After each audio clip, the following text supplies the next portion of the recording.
Saudara, pemerintah resmi meluncurkan Golden Visa Indonesia untuk memberi kemudahan warga negara asing dalam berinvestasi di Indonesia termasuk IKN. Namun Presiden mengingatkan pemberian Golden Visa harus benar-benar diseleksi. Presiden berharap sosialisasi Golden Visa dimaksimalkan sehingga menarik investor masuk ke Indonesia. Jokowi menyebut fasilitas Golden Visa memberi dampak besar untuk investasi di Indonesia, tapi pemberiannya harus lebih selektif.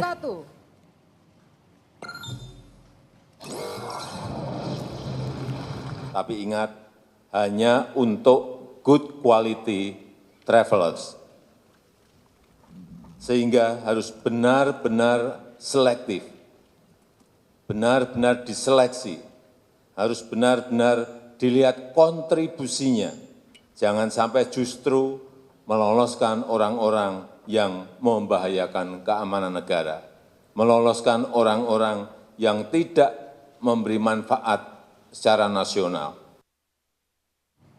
Presiden Jokowi mengaku kaget pendaftaran Golden Visa Indonesia sudah mencapai 300 antrean. Jokowi menargetkan pendaftar Golden Visa sebanyak-banyaknya dan dievaluasi per 3 bulan. Ini saya tadi tanyakan ke Pak Dirjen Imigrasi, 300. Yang daftar sudah 300. Saya kaget juga, banyak sekali. Sebanyak-banyaknya, tapi diseleksi. Sebanyak-banyaknya tapi diseleksi. Ya dilihat, biasa kita evaluasi setiap 3 bulan. Golden Visa diatur dalam Permen Kumham nomor 22 tahun 2023 dan Peraturan Menteri Keuangan nomor 82 tahun 2023. Manfaatnya, WNA tak perlu mengurus izin tinggal terbatas. Klasifikasi visa diperuntukkan untuk perorangan dengan nilai investasi 2,5 juta US dollar atau dengan konversi kurs 40,6 miliar. Akan dapat tempat tinggal atau masa tinggal 5 tahun. Adapun perorangan yang berinvestasi di Indonesia dengan nilai investasi 5 juta dolar atau 81,3 miliar, masa tinggalnya bisa sampai 10 tahun. Korporasi dengan investasi 25 juta US dollar atau setara 406 miliar rupiah, direksi atau komisarisnya akan dapat masa tinggal 5 tahun, sementara jika investasinya mencapai 50 juta US dollar, masa tinggalnya mencapai 10 tahun. Adapun bagi investor asing perorangan yang tidak bermaksud mendirikan perusahaan di Indonesia, jika berinvestasi 350 ribu US dollar atau 5,6 miliar, akan dapat masa tinggal 5 tahun, sementara jika berinvestasi 700 ribu US dollar atau 11,3 miliar, akan dapat visa masa tinggal 10 tahun. Setelah kemudahan HGU hingga 190 tahun di IKN, kini Presiden Jokowi meluncurkan Golden Visa untuk menarik investor asing masuk Indonesia. Benarkah akan efektif? Kita bahas bersama Ali Mokhtar Ngabalin, tenaga ahli utama KSP. Bergabung juga Bima Yudhistira, Direktur Center of Economic and Law Studies atau Celios. Selamat malam Mas Bima, selamat malam Bang Ngabalin. Selamat malam. Saya ke Mas Bima dulu ya Bang Ali, sebelum ke Bang Ali. Jadi Mas Bima, kalau menurut Anda Golden Visa ini akankah efektif menarik investor?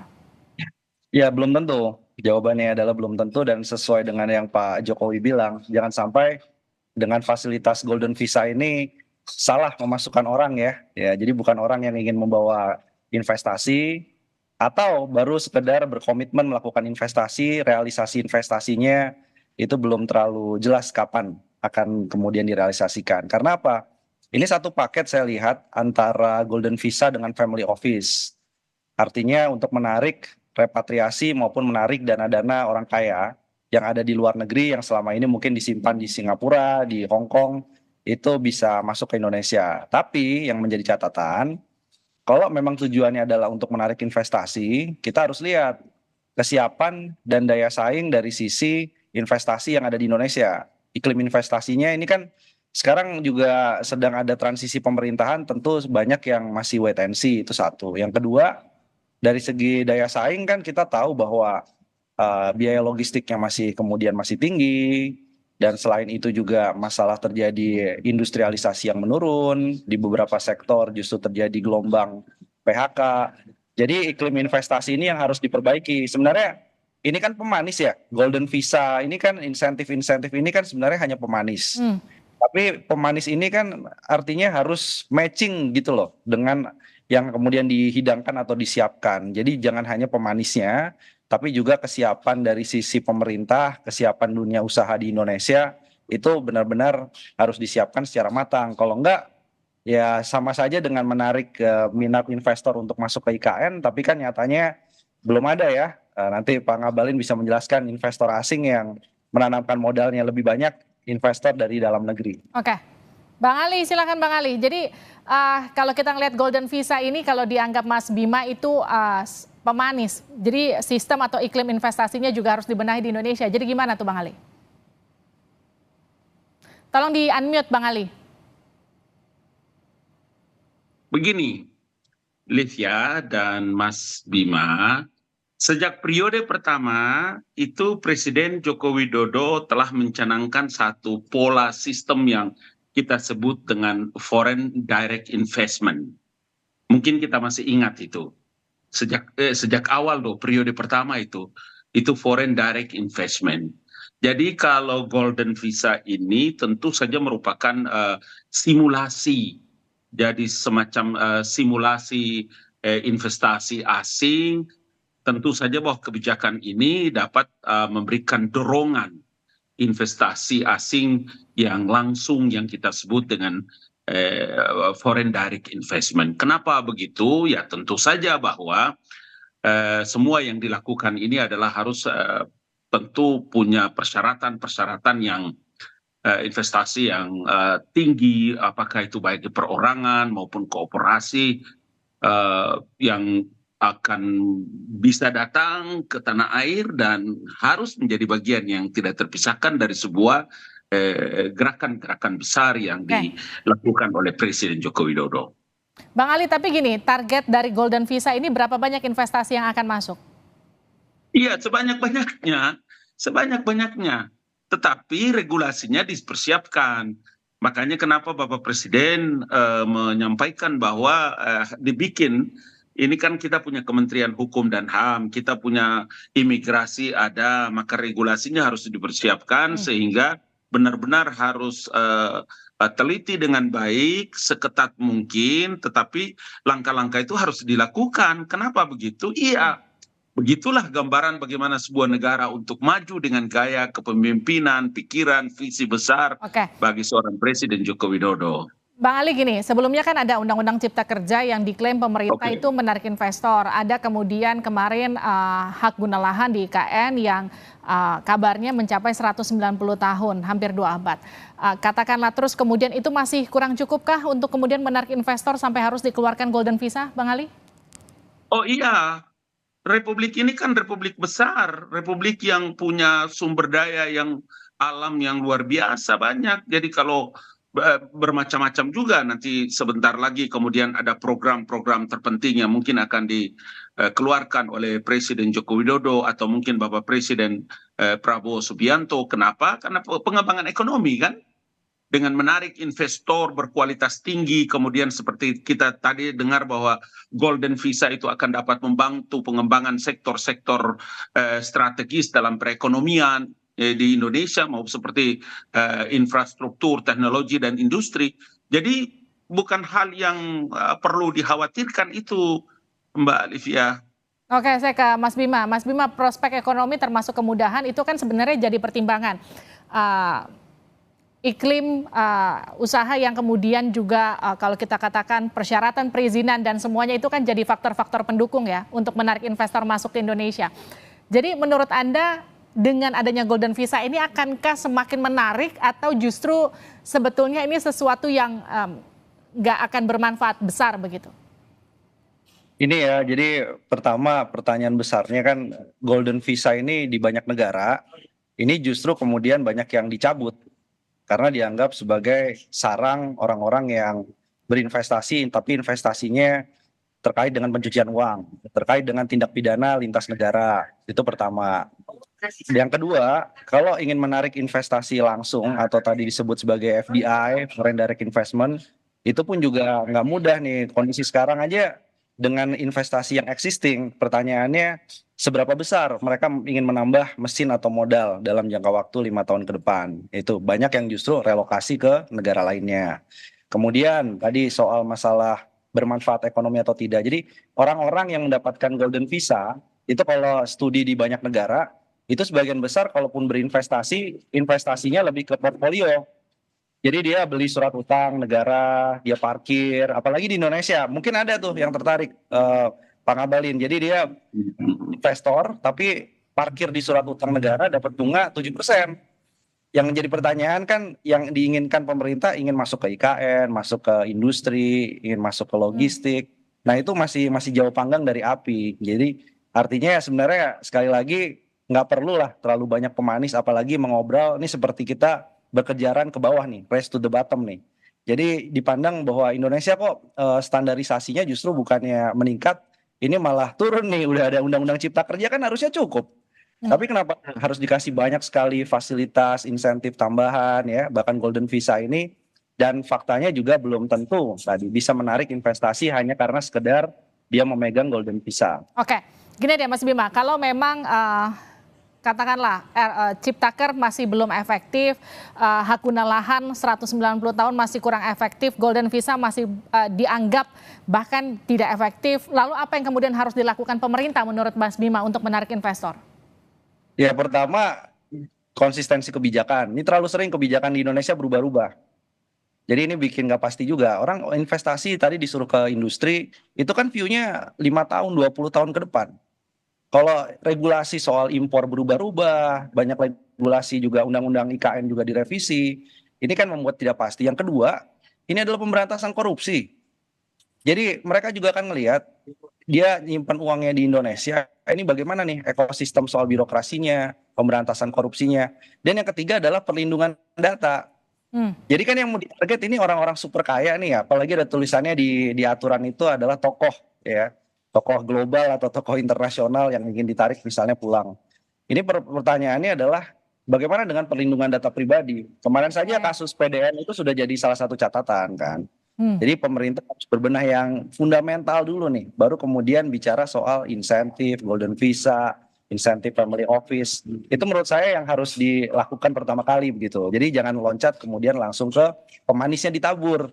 Ya, apalagi kalau kita bicara soal ibu kota negara, kemudian ini kan banyak studinya juga ke Timur Tengah nih terkait dengan family office, golden visa. Ini kondisinya negara-negara yang ada di Timur Tengah itu banyak bikin kota baru. Ada Mesir, kemudian ada Arab Saudi. Jadi nggak gampang juga nih kondisi sekarang ini, banyak pengembangan kota baru, terus kemudian orang-orang dari Timur Tengah ingin dimasukkan ke Indonesia berinvestasi ke IKN misalnya. Ini kondisi situasi yang sangat menantang saya kira. Oke, Bang Ali, jadi gimana tadi soal penegakan hukum, soal tadi situasi politik yang kemudian dianggap nggak pasti, kebijakan yang berubah-ubah, itu yang membuat kemudian investor agak ngeri-ngeri sedap kalau masuk Indonesia. Jadi gimana Bang Ali? Kan dari awal kita berbicara tentang stabilitas ekonomi sebuah negara itu sangat tergantung kepada bagaimana stabilitas politik. Semua negara bicara tentang stabilitas dan keamanan negara itu terkait dengan stabilitas politik. Orang semua menyoroti Indonesia itu pada waktu belum terlaksana pemilu, Mbak Sylvia, Mas Bima, karena kekhawatiran terhadap siapa yang akan terpilih, kemudian bagaimana situasi keamanannya, situasi ketika Pak Jokowi di periode terakhir ini, kemudian bagaimana dengan kebijakan-kebijakannya. Tapi semua itu terjawab, semua itu terbukti dengan fakta-fakta yang terjadi di Indonesia bahwa pelaksanaan pemilu itu berjalan dengan baik, terpilihnya Bapak Prabowo dan Gibran itu berjalan dengan satu pemilu yang terproses dengan baik, adil, jujur, terlaksana, sukses. Dengan begitu maka orang itu punya harapan bahwa ada potret demokrasi di dunia yang dilaksanakan di wilayah ini namanya Indonesia, presidennya namanya Joko Widodo. Sehingga semua potret-potret ini di-capture sebagai satu tempat lahan yang terpenting untuk bisa dipakai bagi mereka yang berinvestasi. Itu sebabnya kenapa Pak Jokowi berbicara tentang kenapa pentingnya pengembangan ekonomi dengan menarik investor asing, menarik para investor dengan berkualitas tinggi. Dia buatlah golden visa, kemudian sebuah penyediaan lapangan pekerjaan, investasi besar-besaran dari perusahaan-perusahaan asing, kemudian menciptakan lapangan pekerjaan yang baru, kemudian mengalir pengetahuan alih teknologi ke Indonesia dan macam-macam. Artinya apa? Ini visi seorang pemimpin negara. Kalau kita mau dengar ini semua, ini energi-energi negatif ini dalam dunia politik, dunia ekonomi di bangsa Republik ini, hancur bangsa kita. Oke. Presiden nggak mungkin bisa bergerak. Gitu loh logika cara berpikir orang punya energi positif untuk menyongsong Indonesia baru. Kenapa begitu? Iya, karena presiden baru dan wakil presiden telah terpilih untuk menyongsong Indonesia yang lebih hebat. Itu Mas Bima. logika orang bernegara itu namanya. Oke, Ya. kita ikuti logika bernegara Bang Ali. Jadi kita harus menumbuhkan pikiran-pikiran positif. Jadi saya tanyakan terakhir ke Mas Bima, kalau memang Golden Visa ini dianggap efektif, membuka peluang investasi, per berapa kali durasinya kita harus melakukan evaluasi, efektif atau nggak efektif ini? Ya, kalau bisa memang setiap 3 bulan. Jadi kalau golden visanya kemudian sudah diberikan, dia misalnya mau komitmen investasi besar, tapi ternyata dalam 3 bulan nggak ada kejelasan, nggak ada progres soal investasinya, itu langsung cabut.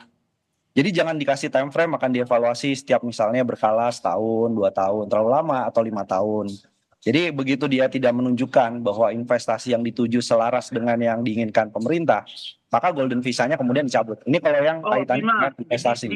di depan itu sudah ada. Jadi di depan ketika setiap orang mau diberikan itu golden visa Ya. itu ada beberapa kriteria-kriteria Betul. yang bisa menentukan mereka itu bisa berinvestasi, berproduksi atau tidak. Itu Betul. dari awal sudah ada. Makanya presiden menyebutkan Bukan regulasi gitu. yang ketat. Ini masalahnya syarat di awal itu sebagian besar adalah komitmen. Contoh nih, saya komitmen mau investasi, kemudian dapat golden visanya, iya. Tapi setelah itu ternyata dia tidak bikin pabrik. Setelah Iya, itu tapi tidak merekrut karyawan. berinvestasi dengan bukti kepemilikan berapa banyak dia bisa membawa Oke. harta dolarnya ada di Indonesia. Betul. Iya kan? Iya betul. Artinya sebagian juga kalau bentuknya adalah berapa uang yang kemudian bisa masuk, itu kan artinya cuman cek di perbankan itu pun juga sudah cukup jadi bukti dia Oke. memiliki Ada aset persyaratan, Indonesia. 3 persyaratan penting, Mas Bima. Jangan lupa, 3 persyaratan penting yang harus menjadi bukti bagi pemerintah Oke. Indonesia itu adalah himbara bank-bank kita di Indonesia ini dia harus taruh uang di Republik ini, bukan hanya Iya, taruh omong-omong, uang. Bima. Itu loh. Betul, taruh uang. Tetapi taruh uang itu begitu kemudian dia keluar lagi setelah dapat golden visa, bisa apa tidak? Tidak. Jadi gini. Bisa Ini memang, bukan. Ini memang harus penjelasan secara teknis. Tetapi saya mau bilang bahwa tidak segampang itu pemerintah dan presiden membuat golden visa, kemudahan bagi para investor itu kemudian keluar masuk dengan gampang. Baik. Tidak, bagi pemerintah Indonesia tidak. Oke, nanti Nggak kita bisa. nanti kita akan tunggu per 3 bulan nanti seperti apa evaluasinya, efektifnya akankah seperti apa. Terima kasih sudah bergabung bersama kami di Sapa Indonesia Oke, Malam, Bang oke. Ali, Iya, terima Mas kasih. Bima, terima kasih. Terima kasih. Ya, Ya. selamat.